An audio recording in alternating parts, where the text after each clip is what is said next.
श्रीरामो रामभद्रश्च रामचन्द्रश्च शाश्वतः राजीवलोचनः श्रीमान् राजेन्द्रो रघुपुङ्गवः जानकीवल्लभो जयत्रो जितामित्रो जनार्दनः विश्वामित्रप्रियो दान्त शरणत्राणतत्परः वाली प्रमथनो वागमी सत्यवाक् सत्यविक्रमः सत्यव्रतो व्रतधरः सदा हनुमद आश्रितः कौसल्येह खरध्वंसी विराधवद पंडितः विभीषण परित्राता हरकोदंड खंडनः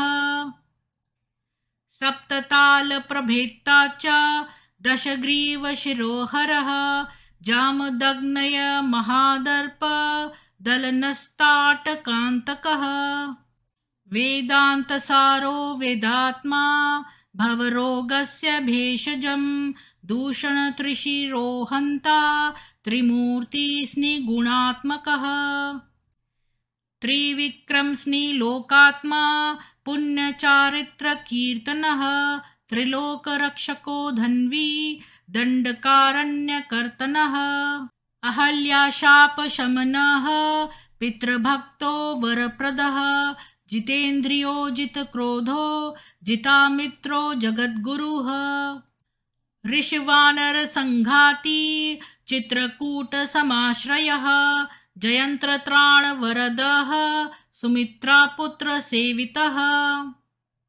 सर्वदेवादिदेवश्च मृतवानरजीवनः मायामारीचहन्ता च महादेवो महाभुजः सर्वदेवस्तुतः सौम्यो ब्रह्मण्यो मुनिसंस्तुतः महायोगी महोदार सुग्रीव वेप्सित राज्यदः सर्वपुण्याधिकफलः स्मृत सर्वाघनाशनः आदिपुरुषः परमपुरुषो महापुरुष एव च पुण्योदयो दयासार पुराणपुरुषोत्तमः स्मितवक्त्रो मितभाषी पूर्वभाषी च राघवः अनन्तगुणगम्भीरो धीरोदात्तगुणोत्तमः मायामानुश्चारित्रो महादेवादिपूजितः सेतुक्रञ्जितवाराशी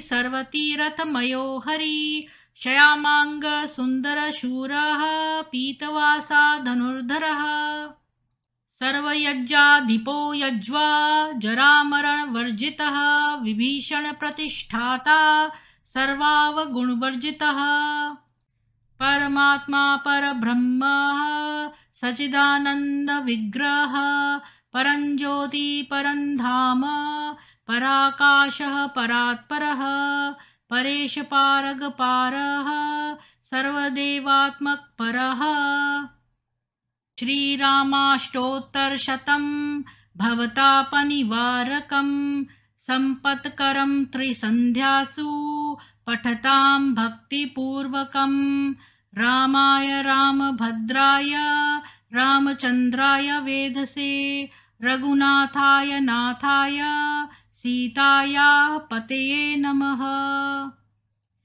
इति श्रीरामाष्टोत्तरनाम स्तोत्रम्।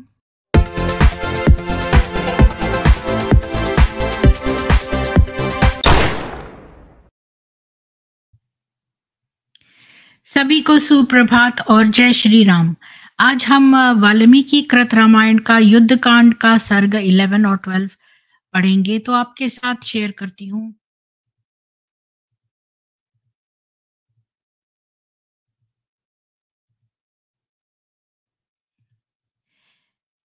मैं अपनी विशाल वाहिनी सेना से राम की सेना को ऐसे दबा दूंगा जैसे सूर्य अपने प्रकाश से नक्षत्रों के प्रकाश को दबा देता है। ऐसा महापार्श्व ने रावण को कहा। अब आगे। एकादशः सर्गः। विभीषण का हितोपदेश और मेघनाथ की गर्वोक्ति। निशाचरेन्द्रस्य निशम्य वाक्यं स कुंभकर्णस्य च गर्जितानि विभीषणो राक्षसराजमुख्यम् उवाच वाक्यम हितम अर्थयुक्तम।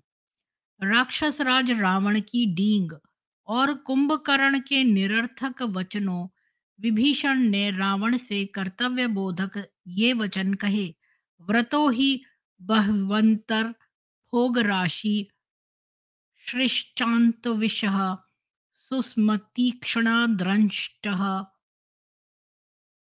पंचांगुली पंचशिरो अतिकायः सीता महाहिस्तव केन राजन। हे राजन, वक्षस्थल रूप फनधारी, चिंता रूपी विष से युक्त, हास्य रूपी तीक्ष्ण दांतों वाले तथा 5 उंगली रूप 5 सिरों वाली सीता रूपी बड़े भारी सर्प को तुम यहाँ क्यों लाए हो? यावन्न गृह्णन्ति शिरांसि बाणा रामेरता राक्षसपुंगवानां वज्रोपमा वायुसमानवेगा प्रदीयताम दाशरथाय मैथिली। जब तक श्री राम के वज्र के समान भयंकर और वायु के समान वेगवान बाण राक्षस श्रेष्ठों के सिर नहीं काटते, उससे पूर्व ही तुम सीता को राम को लौटा दो। न कुंभकर्णेन इंद्रजितौ न राजा तथा महापार्श्व महोदरौ वा निकुंभ कुंभौ च तथातिकायः स्थातुम न शक्ता युधि राघवस्य। हे राजन, क्या कुंभकर्ण और क्या इंद्रजीत, क्या महापार्श्व और क्या महोदर, क्या कुंभ और क्या निकुंभ तथा अतिकाय, इनमें से कोई भी युद्ध भूमि में श्री राम के समक्ष खड़ा नहीं रह सकता। इदं पुरुष्यास्य स राक्षसस्य राज्यश्च पथ्यं सुसृहजनस्य सम्यग्धि वाक्यम स्वमतम ब्रवीमि नरेंद्रपुत्राय ददातु मैथिलीम। लंकापुरी के राक्षसों के, रावण के और उसके बंधु बांधवों के हित के लिए मैं भली भांति सोच विचार कर अपनी यह सम्मति देता हूँ कि हे राक्षस राज, आप सीता जी को श्री राम को लौटा दें। बृहस्पते बृहस्पतेस तुल्यमेते तुल्यमतेर वचस्तत्रिशम्य यत्रेण विभीषणस्य ततो महात्मा वचनं बभाषे तत्रेन्द्र जिन्नेर ऋतयोध मुख्यः। बृहस्पति के समान बुद्धिमान विभीषण की बातों को बड़े दुख के साथ सुनकर निशाचर यूथपतियों में मुख्य महाबलवान मेघनाद बोला, किम नाम ते तात कनिष्ठ वाक्य मनर्थकम चैव सुभीतवच्च अस्मिन् कुले यो अपि भवेन्न जातः सो अपि दृशम नेव वदेन्न कुर्यात्। हे चाचा, आप भीरुओं जैसी निरर्थक बातें क्यों कह रहे हो? जो पुलत्स्य वंश में उत्पन्न नहीं हुआ वह भी ऐसी बातें ना कहेगा और ना करेगा। फिर आप पुलत्स्य कुलोत्पन्न होकर भी ऐसी बातें क्यों कह रहे हो? किम नाम तौ राक्षस राजपुत्रा वस्माकमेकेन हि राक्षसेन सुप्राकृतेनापि रणे निहंतुम शक्यौ कुतो भीषसे स्म भीरो। अरे डरपोक विभीषण, उन दोनों राजपुत्रों की शक्ति ही क्या है? उन दोनों को तो हमारे यहाँ एक साधारण राक्षसी युद्ध में मार सकता है, फिर तुम इतने भयभीत क्यों हो रहे हो? त्रिलोकनाथो ननु देवराजः शक्रो मया भूमितले निविष्टः भयार्दिताश्चापि दिशः प्रपन्नाः सर्वे तथा देवगणाः समग्राः। मैं तीनों लोकों के साथ इंद्र को पकड़कर पृथ्वी पर ले आया था। उस समय सभी देवता मुझसे भयभीत होकर इधर उधर भाग गए थे। क्या यह बात तुम्हें स्मरण नहीं है? सो अहम सुराणामपि दर्पहंता दैत्योत्तमानापमपि शोकदाता कथम नरेन्द्रात्मजयोर्न शक्तो मनुष्ययोः प्राकृतयोः सुवीर्यः। देवताओं के दर्प का दलन करता और बड़े बड़े दैत्यों को शोक संतप्त करने वाला मैं क्या उन दोनों राजकुमारों के साथ, जो साधारण मनुष्य हैं, युद्ध नहीं कर सकूंगा?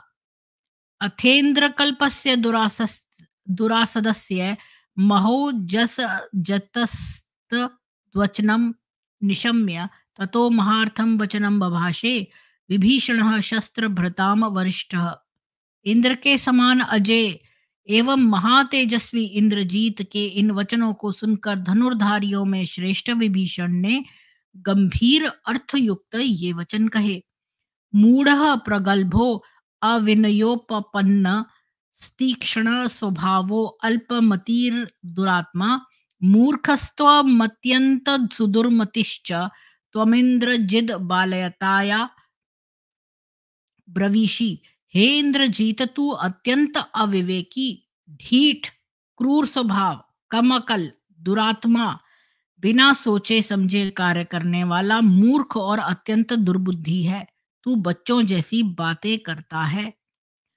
को ब्रह्मदंड प्रतिम प्रकाशा नर्चिष्मतः काल निकाश रूपान सहते बाणान यम दंड कल्पान समक्ष मुक्तान युधि राघवेण। जब श्री राम युद्ध क्षेत्र में खड़े होकर ब्रह्मदंड अथवा कालाग्नि के समान चमचमाते हुए तीक्ष्ण बाणों को छोड़ेंगे, तब यमदंड के समान उन बाणों को कौन सहन कर सकेगा।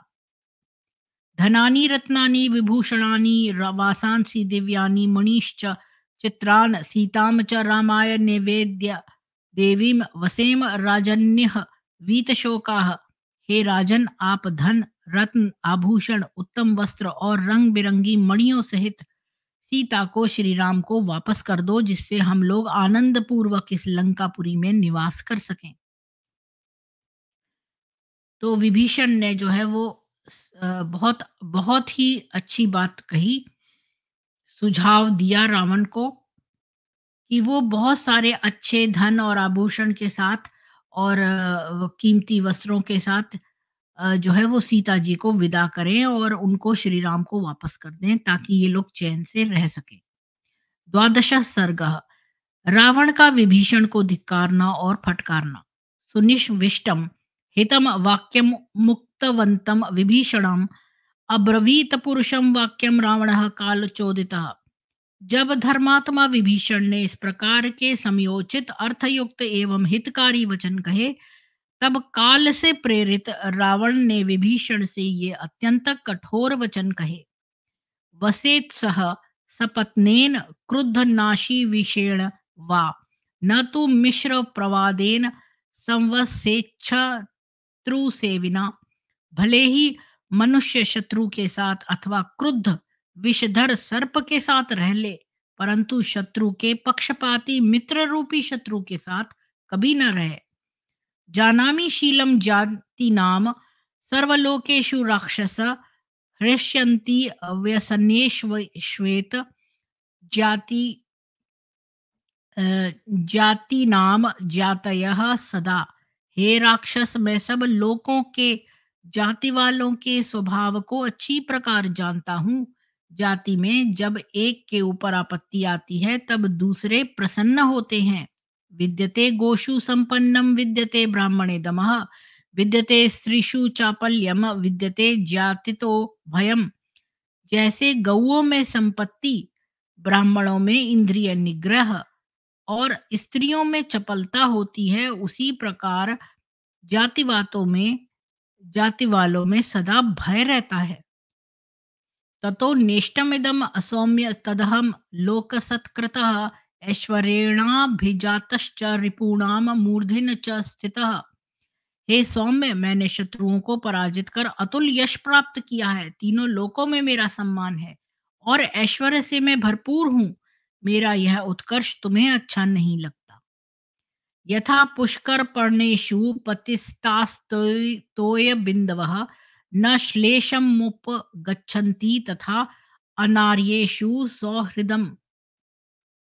जैसे कमल पत्र जल की बूंदें नहीं ठहरती, वैसे ही अनार्य पुरुषों के साथ मैत्री की स्थिति है। यदा मधुकरस्तर्शाद्रसम विन्दन्न तिष्ठति तथा त्वमपि तत्रैव तथा अनार्येषु सौहृदम। जिस प्रकार भौरे फूलों का रसपान करके भी वहां नहीं ठहरते, उसी प्रकार अनार्य लोग काम निकल जाने पर मैत्री का ध्यान नहीं रखते। यथा पूर्वं गजः स्नात्वा गृह्य हस्तेन वे रजः दूषयत यात्मनो देहम तथा अनार्येषु सौहृदम। जैसे हाथी पहले जल में स्नान कर फिर सूंड में धूल भरकर अपने शरीर को गंदा कर लेता है, वैसा ही परिणाम अनार्यों की मित्रता का होता है। अर्थात अनार्य पहले स्नेह दर्शाकर फिर उसे नष्ट कर डालते हैं। यो अन्यस्त्वे वन विधम ब्रूयाद्वाक मेत निशाचर अस्मिन् मुहूर्ते न भवेत् त्वाम तु धिक्कुल्लपांसनम। हे विभीषण, तूने जैसी बातें कही हैं, यदि वैसी बातें कोई दूसरा कहता तो मैं उसे इसी क्षण मरवा डालता, परंतु तू मेरा भाई है, अतः हे कुल कलंक, तुझे धिक्कार है, ऐसा कहकर ही मैं तुझे छोड़ देता हूँ। इत्युक्तः पुरुषं वाक्यम न्यायवादी विभीषणः अब्रवीच्च तदा वाक्यम भ्रातरम राक्षसाधिपम। जब न्यायवादी विभीषण को रावण ने इस प्रकार धिक्कारा और फटकारा, तब विभीषण ने अपने भाई राक्षस राज रावण से कहा, स त्वं भ्रांतो असि मे राजन ब्रूहि मायद्यदिच्छसि। ज्येष्ठो मान्यः पितृसमो न च धर्मपथे स्थितः। इदं तु पुरुषं वाक्यं न क्षमाम्यहितं तव। हे राजन, आपको मेरे विषय में भ्रांति है, आप जो चाहें कह सकते हैं। बड़े भाई होने के नाते आप पितृतुल्य एवं पूज्य हो, परंतु आप धर्म पथ पर आरूढ़ नहीं हैं। अतः मैं आपके इन कठोर और अप्रिय वचनों को नहीं सहूंगा। सुनीतम हित कामेन वाक्य मुक्तम दशानन न ग्रहन्त्य कृतात्मानः कालस्य वशमागतः।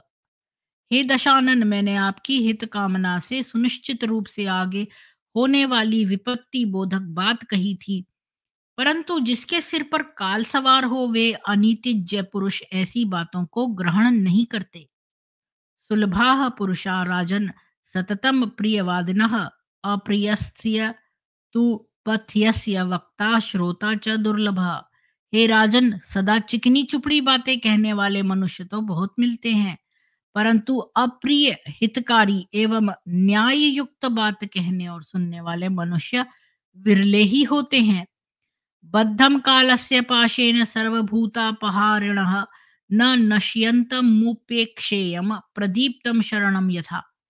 सब प्राणियों का संहार करने वाले काल के पाश में बंधे हुए आपको नष्ट होते देखकर मुझसे रहा नहीं गया, क्योंकि जलते हुए घर को देखकर कौन चुपचाप बैठ सकता है, अर्थात कोई नहीं। इसलिए मैंने आपसे ये बातें कही।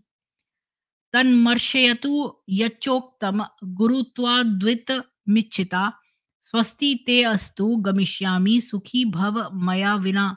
हे भाई, जो कुछ भी हो आप पूज्य हैं। मैंने आपके हित की भावना से जो कुछ भी कहा है उसे क्षमा करना, आपका कल्याण हो। मैं अब जाऊंगा, मेरे न रहने से आप सुखी हों।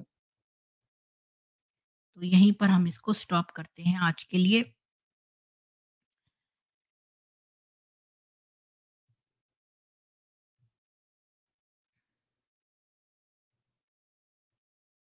जी। तो अब से 10 मिनट बाद जो है वो मैं गीता दर्पण करूँगी, वो भी 5-7 मिनट का है। तो मिलते हैं 10 मिनट बाद। जय हिंदू राष्ट्र।